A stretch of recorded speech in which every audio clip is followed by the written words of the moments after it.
G Vrangshe, so inu is an Mart, agus an data an niula de vi Márta, 9th of March, Gá Vílas a bheith hain, agus an Taracatá. So inu we're Arashkaji or Naberlum or Lahanuk Shatoni, just something a little bit different today. We're going to mix it up. We're going to do a little bit of Aberlum, agus a little bit of Fumnags Fakum. So here we have Fiha Keshtana, okay, 20 questions. Okay, Fiha Kesht. So, we'll read through them, okay. Cain issue, and I'm going to answer them just myself, okay. Tá me, what am I, Cara Blinas Trucadish, 34. Cain wrong and will to, tá me, wrong a she, I'm going to say. Cain sort dinahu, is dina sportul agus biover me, sporty and lively. Ceve dina atá de Gaeilge, tá cuagar in my Gaeilge. Cehe an dinne is oige I de Gaeilge. Is on an dinne is, or sorry, so is niamh an dinne is oige in my Gaeilge. Cad boat lat a yen of law eigen. Well, I am a teacher, so boatlam a vet in my woonchor. Boatlam a vet in my woonchor. I would like to be a teacher. Cad is bela tradition to Ernachan. What's a traditional Irish meal? Is bela tradition to Ernach a stovach, stew, no balgoon agus kabashta. Ever hooked. Cada ihin tu eg am lon jigano. What do you eat at lunch usually? So ihim capra agus turhi. I eat sandwich and fruit. Cada ihin tu eg am dinner jigano. Ihim prati agus fuel eg am dinner jigano. I usually eat meat and potatoes. Ever je. Cain sort be a not matlat. Ni matlum glossary. I don't like vegetables really. Idahurum cade an bia is fear down. So is a bia idalach no bia shinach. So Italian food bia idalach no bia shinach. Chinese food and bia is fear down in mahorm, in my opinion. Cawilt u idam machoni tame in machoni in oran more. It come in the Gaeilge. Keakus farlat an kahar no an tuha. Is farlam an tuha. I prefer the countryside. Cad tá in acala de hiach. Well, beside my my house tá parkana agus tá an farige, the sea. So fields agus an farige, the sea. Agus Tesco, agus Stáisiún Gardaí, agus Shopee, agus Chiha Ella, other houses freshen. Iver a cuaige, cad an tábhar is mó a haithnín leat. Your favourite school subject. Is a tíreolaíocht an tábhar is mó a haithnín lom. Iver séide, cad an tábhar is lú a haithnín leat. Is a drámaíocht an tábhar is lú a haithnín lom. So drama is the least one I like. An tábhar is lú a haithnín lom. Cén sort áisina atá agah scoil? Well, I gríoch, in Crio tá hala, tá iPadana, tá Park Astro, tá Park Pella, agus tá Cuairt Kisfella sa scoil, or scoil. Cad an rud journach a ceanni tú? I need to whisper now because ceanni me mála nua dom a bhean céile. I bought a new bag for my wife, so ceanni me mála nua dom a bhean céile. Tá a bretla ag teacht, her birthday is coming, okay?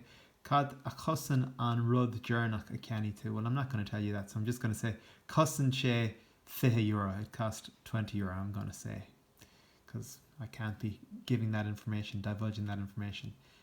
So you can tell me what you bought. Agus iver fe, cén cinál shoppa is fearlat.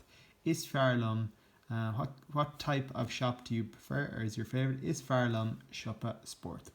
So your task, doch ask, okay, pick any 5 of these questions, okay, and record yourselves, ask the question, and then thor them on fragra. Give me the answer. So I can throw any 5 of the fihe. Cuig as fihe, any 5 of your favourite ones that you want to pick. Is that Carrot Galore? Okay, good. So pick any 5, ask the question. So for example, you might say, Coil to the Coney, Tommy Mahoney email on his lua. Came sort be a knock mat lat. Ni matlum milshon, you might say. Cade an tábhar is lua haithnín lat. What is your least favourite subject? Is a Mata an tábhar is lua haithnín lam. And I'll post this page on Seesaw so that you see what each answer I've written what it starts with. It's just in pen and underlined in red. So once you know what it starts with, the rest is Éasca Glór, easy enough.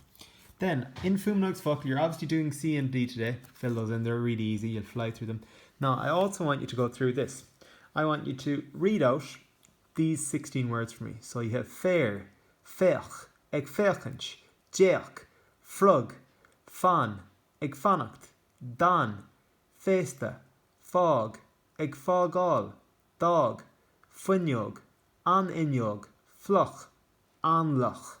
Okay, so read those out, leave a voice message. You can leave one voice message for this, and then for the Fumnogs Fok, you can leave another voice message. So just reading those out, I want to hear you reading those out. And also, I want you to read out these sentences. It's just practicing our lay horacht, okay, because we haven't had much chance lately when we've been away from school. So, vi Jack ag dul go dí fésta I Jack líse. Nuair a vi Jack ag fágáil an tí vi an amsir go jazz. Dog Jack a chóta sa bhaile agus thosaigh sé ag siúl. Tar éis tamil, thosaigh sé ag curbáistí agus bhí sé, floch.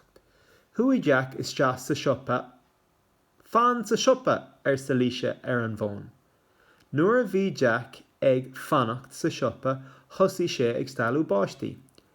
Bhí sé an loch fad an sin. Remember, FH doesn't make a sound, it's silent. Dog sé sa siopa agus tar éis tamil tháinig líse. Now, yesterday you filled that in. You highlighted and circled all the verbs. Do that today in case you haven't. Okay. So we've 3 things to do. Okay. Cuaig ceist as Aberlum, page 79. Iver dó.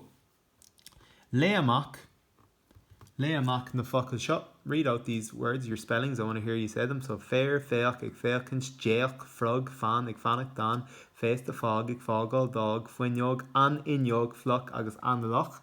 And then I want you to read out Leamach, part B, freshen, na habertí an seo. Is that ceart galore? And obviously you'll do C and D, but they're really, really simple. Just want to hear your lay hort again, guys. So Nilain ober scrífa iniu. No written work today, sa Gaeilge. Ach, tá lán ober lay hort. A bit of reading work. Ceart galore, guys. 3 things. 5 questions from this. Any 5. Reading out your spellings at the top of the page, and then Leamach be freshen. You can leave 2 separate voice notes if you want. One for this and then one for this, or you can do it all in one, whichever you prefer. Is that ceart galore? Gur magaibh, guys. Slán live.